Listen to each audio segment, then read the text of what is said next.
ಅಕ್ಕಿ ರೊಟ್ಟಿ ಮಾಡ್ತೀನಿ. ಅಕ್ಕಿ ರೊಟ್ಟಿಗೆ 1 ಬೌಲ್ ಸೌತೆಕಾಯಿ, 1 ಬೌಲ್ ಕ್ಯಾರೆಟು, ಕೊತ್ತಂಬರಿ, ಕರಿಬೇವು, ಈರುಳ್ಳಿ, ಹಸಿಮೆಣಸಿನ್ಕಾಯಿ, ಸ್ವಲ್ಪ ರುಚಿಗೆ ತಕ್ಕಷ್ಟು ಉಪ್ಪು, ಸ್ವಲ್ಪ ಜೀರಿಗೆ 1 ಸ್ಪೂನಷ್ಟು ಕೈಯಲ್ಲಿ ಉಜ್ಜಿ ಹಾಕ್ತೀನಿ.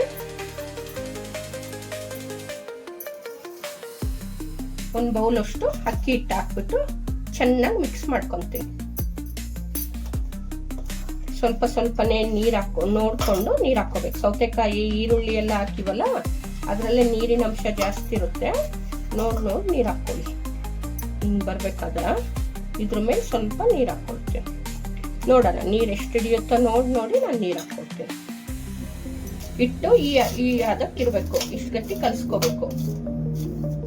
ಈ ಥರ ಉಂಡೆಗಳು ಮಾಡಿಕೊಂಡು ತಟ್ಟಬೇಕು. ಒಂದು ಬಟರ್ ಪೇಪರ್ ತಗೊಂಡು ಅದ್ರ ಮೇಲೆ ಸ್ವಲ್ಪ ಎಣ್ಣೆ ಹಾಕಿ ನೀಟಾಗಿ ಸವರ್ಕೋಬೇಕು.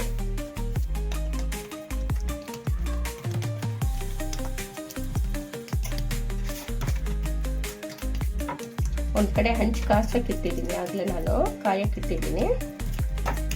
ನೋಡಿ ಎಷ್ಟು ಚೆನ್ನಾಗಿ ಬಂತು. ಈಗ ಹಂಚು ಬಿಸಿಯಾಗಿದೆ, ಇದಕ್ಕೂ ಸ್ವಲ್ಪ ಎಣ್ಣೆ ಹಾಕ್ತೀನಿ.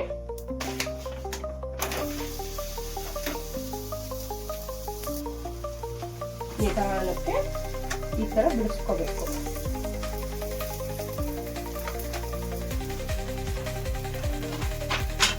ಬಿಡಿಸ್ಕೊಂಡಾದ್ಮೇಲೆ ಇದನ್ನು ಸ್ವಲ್ಪ ಹೊತ್ತು ಬೇಯಿಸೋಕ್ಕೆ ಮುಚ್ಚಿಬಿಡ್ಬೇಕು.